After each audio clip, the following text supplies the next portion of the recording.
오늘 아침 하나님께서 우리에게 주시는 말씀은 로마서 7장 21절로 25절까지의 말씀입니다. 로마서 7장 21절로 25절 말씀, 우리 한마음으로 봉독토록 합니다. 그러므로 내가 한 법을 깨달았노니 곧 선을 행하기 원하는 나에게 악이 함께 있는 것이로다. 내 속사람으로는 하나님의 법을 즐거워하되 내 지체 속에서 한 다른 법이 내 마음과 싸워 내 지체 속에 있는 죄의 법 아래로 나를 사로잡아 오는 것을 보는도다. 오라, 나는 곤고한 사람이로다. 그래서 누가 나를 건져내랴. 우리 주 예수 그리스도로 말미암아 하나님께 감사하리로다. 그런즉 내 자신이 마음으로는 하나님의 법을, 육신으로는 죄의 법을 섬기노라. 아멘. 저는 오늘 본문 말씀을 통해서 내면의 죄와 싸우라 라는 제목으로 주의 말씀을 선포하도록 하겠습니다. 우리가 교회를 이해하는 데 있어서 여러 가지 내용이 있지만은 칼빈이 우리에게 가르쳐주는 그 교회에 대한 이해는 참 유익이 있습니다. 그는 천상의 교회와 지상의 교회, 다른 말로 이야기하면 하늘의 교회와 땅의 교회를 나누어서 이야기합니다. 천상의 교회라는 것은 이제 우리가 장차 하나님의 나라에 다 들어가게 됐을 때에 우리는 그때 하늘의 교회의 교인이 될 것입니다. 이 교회의 성격은 뭐냐? 한마디로 이야기하면 승리하는 교회입니다. 이미 승리해서 승리의 영광 가운데 있는 교회, 바로 천상의 교회라, 그렇게 이야기를 합니다. 반면에 이 땅의 지상의 교회는 무엇을 의미합니까? 그것은 바로 죄와 열심히 싸우는, 전투하는 교회라, 그렇게 이야기할 수 있습니다. 오늘 본문 로마서 7장 말씀을 묵상하면 지상의 교회라는 게 이 천상의 교인들이 들어가기 전에 먼저 싸워야 되는, 전투하는 교회를 의미하구나 하는 것을 분명히 보게 됩니다. 오늘 21절부터 25절의 말씀은 한마디로 이런 겁니다. 우리가 아무리 예수 그리스도의 공로를 통해서 깨끗이 되었다 할지라도 육신을 입고 있는 동안에는 분명히 죄와의 싸움이 있고 하루아침에 변하는 것이 아니라 점차로 변하게 된다 하는 것을 분명히 알려줍니다. 그래서 23절 말씀에 보면 바울 사도가 고백하기를 내 지체 속에 한 다른 법이 있어서 내 마음의 법과 싸운다. 다른 말로 또 이야기하면 우리 속에 하나님 잘 섬기고자 하는 마음과 더불어서 또 육신으로는 죄를 짓는 죄의 법이 있다는 겁니다. 이것이 왜 그렇습니까? 그것은 바로 하나님께서 우리를 의롭다 여겨주시는 그러한 일들 가운데 그 다음에 따라야 되는 그러한 지상의 교인으로서의 의무와 모습이 있기 때문에 그렇습니다. 우리는 예수 그리스도의 보혈의 공로를 믿는, 더 쉽게 이야기하면 예수님만이 나의 구세주라, 그렇게 믿는 믿음 가운데 의롭다함을 얻었다는 것을 잘 압니다. 이것을 신학적으로는 칭의라고 이야기하지요. 왜 칭의라고 얘기하느냐? 우리의 존재 자체가 변한 건 아니에요. 그러나 하나님과의 관계의 변화를 의미합니다. 원래 우리가 죄악 가운데 있을 때는 진노의 자녀요, 마귀의 자식이었지만은 이제는 예수 그리스도를 믿는 그러한 믿음 가운데서 우리의 관계가 변했지요. 그래서 하나님이 우리를 자녀로 여겨주시는 겁니다. 이것은 법정적인 선언이기 때문에 그 자체로 유효합니다. 완벽합니다. 더 추가할 것이 없어요. 이게 구원받은 거예요. 그런데 이 구원받음은 우리에게 또 하나 이끌어 가시는 길이 있습니다. 그것은 바로 우리의 존재의 변화입니다.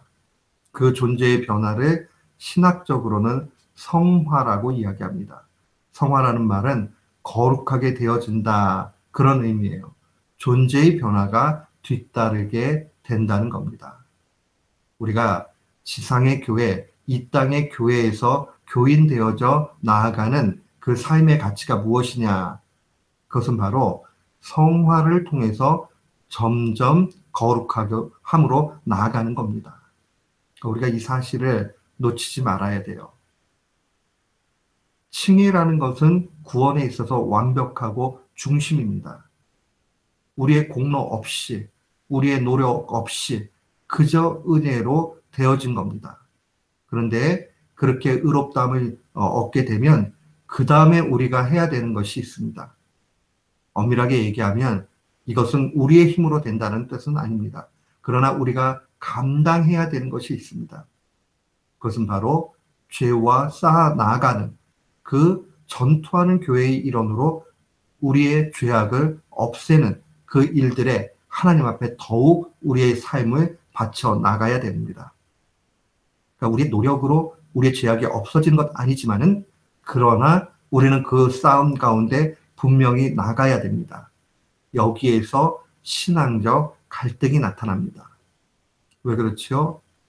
우리의 육체의 마음은 자꾸 내가 원하는 대로 또 엄밀하게 얘기하면 죄 짓는 모습으로 나아가게 돼 있습니다.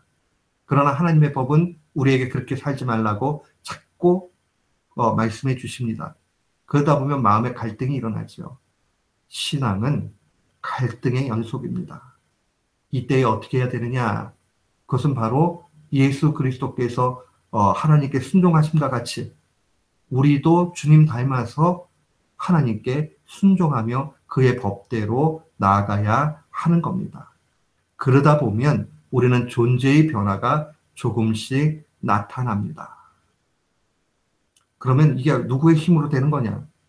결국 성화 역시도 하나님의 능력으로 되는 겁니다. 우리의 공로가 있는 것 아닙니다. 그러나 그 하나님의 사역에 우리가 참여하게 된다는 사실을 분명히 알아야 됩니다. 오늘 21절부터 25절의 말씀은 이 칭의를 얻은 거듭난 바울의 고백으로 볼 수 있습니다. 21절부터 25절의 내용을 신학자들은 많이 연구를 했어요.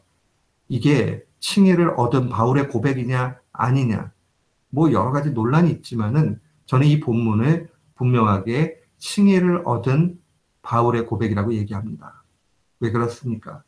우리가 의롭다함을 얻어서 구원에 흔들림이 없지만은 그러나 죄와의 싸움이 여전히 남아 있다는 겁니다. 그는 24절에 고백합니다. 오라 나는 곤고한 사람이로다. 이 사망의 몸에서 누가 나를 건져내랴. 이 곤고하다는 말은 인간의 가장 비참한 현실을 의미합니다. 지금 바울의 마음이 이거예요. 신앙의 체험도 있었고, 그 다음에 하나님에 대한 그 지식도 이제 정확해졌어요. 그런데 여전히 죄와의 문제에서 해결 못하고 허우적거리는 자기 자신을 바라보면서 야, 나는 정말 공부하고 비참한 사람이다. 이거 어떻게 해야 될까라고 정말 고통의 신음을 하는 겁니다. 그래서 이 사망의 몸에서 누가 나를 건져낼 수 있겠는가? 예수 그리스도가 건져내지 못한다 그 뜻이 아니에요. 얼마나 탄식하고 자기의 그 죄악에 고통스러우면 이런 이야기를 하겠습니까? 이 말은 결국 우리가 신앙생활하면서 성화의 과정이 누구에게나 요구가 되고 우리는 그 고통의 신음 가운데서 조금씩 성화로 나아가는 가운데서 자유와 평강을 얻게 된다는 겁니다. 그래서 종교개혁가 칼빈은 성화를 일컬어서 칭의의 계속적인 과정이다. 이런 표현을 썼어요. 그 말은 칭의 다음에 우리가 칭의를 얻은 성도들이 계속적으로 경험하게 되는 것이 무엇이냐? 그게 바로 성화라고 그렇게 증거합니다. 바울은 갈라디아서 5장 17절에도 동일한 메시지를 선포합니다. 육체의 소욕은 성령을 거스리고 성령의 소욕은 육체를 거스리나니 이 둘이 서로 대적함으로 너희의 원하는 것을 하지 못하게 한다. 우리의 내면에서 육체의 소욕과 또한 성령의 소욕의 싸움이 계속적으로 있다는 겁니다. 어떨 때는 이기기도 하고 어떨 때는 넘어지기도 합니다. 우리가 예수 그리스도의 공로를 믿고 하나님 편에 서게 되면 성령의 소욕이 이길 것이요. 우리가 육체의 탐욕 가운데 놓이게 되면 육체의 소욕이 이기게 될 것입니다. 이것이 하나님의 능력에 손상 주지 않습니다. 다른 말로 이야기하면 하나님이 무능력하기 때문에 우리가 지는 것이 아닙니다. 우리의 그 내면에 있는 죄의 치명상이 얼마나 큰가 하는 것을 보여주는 말입니다. 결국 하나님은 우리가 그 일들을 이겨나갈 수 있도록 옆에서 힘을 주시고 기다려 주시고 하나님께서 성화의 과정에 기쁨을 맛보도록 그렇게 하십니다. 사랑하는 성도 여러분, 우리는 애벌레에서 나비가 어떻게 나오는지를 잘 압니다. 그가 이제 나비가 되기 위해서는 애벌레의 그 상황에서 그 겉껍데기를 뚫고 나와야 됩니다. 만약에 사람이 그거 바라보면서 아이고 이거 힘들게 하네 하고 도와줘 버리면 나비가 되지 못합니다. 중간에 말라 죽게 됩니다. 그러나 힘들게 힘없는 그 애벌레가 뚫고 나오면 아름다운 나비가 됩니다. 마찬가지입니다. 성화의 과정 가운데 궁극적으로 그런 모든 힘들을 하나님이 주시지만은 우리가 그 참여하면서 기쁨 가운데 나아가는 것, 하나님은 그것이 인생의 참 기쁨임을 알고 우리에게 그 체험을 주시는 겁니다. 이 사실을 늘 기억하는 우리 모두가 되기를 축원합니다. 우리가 오늘 본문의 이 칭의와 성화를 묵상할 때마다 좀 기억해야 되는 세 가지 내용이 있습니다.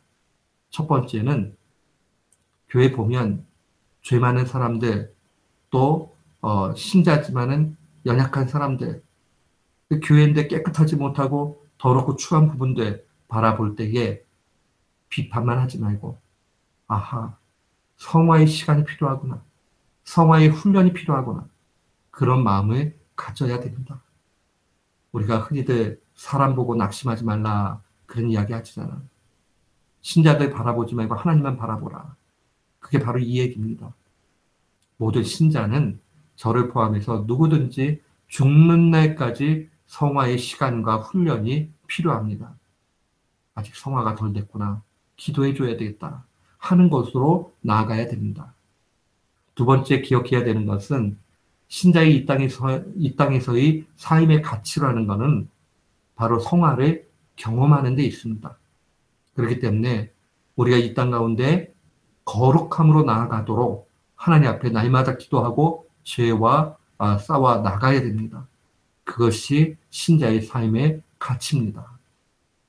마지막으로 신자 내면에 남아있는 죄의 소욕을 그리스도의 능력으로 실제로 죽여야 됩니다. 신자 내면에 있는 죄를 죽이는 일, 그게 굉장히 필요합니다. 자꾸 죄 지으려고 하면 아니 난 구원 받았는데 그만이야 이러면 안 돼요. 또 아니 나보다 저 사람은 뭐 직분도 그렇게 갖고 있는데 뭐 죄 짓는데 어때? 매스컴에서 간혹 목회자들이 타락한 모습들을 봅니다. 그거 바라보면서 아예 목사들도 저러는데 뭐 나는 뭐 구원받는데 상관없잖아. 그러면 안 되고 그거 바라보면서 아이고 인간이 이렇게 약하구나. 그러니까 내 속에 있는 죄를 더 죽여야 되겠다. 청교도 목회자였던 존 오웨이는 내면의 죄를 죽이지 아니하면 그 죄가 나를 죽인다라고 그렇게 이야기했습니다. 오늘 이 말씀 마음에 늘 기억하면서 오늘 하루도 또 우리의 삶 전체가 승리의 나날이 되기를 주님의 이름으로 축원합니다. 아멘.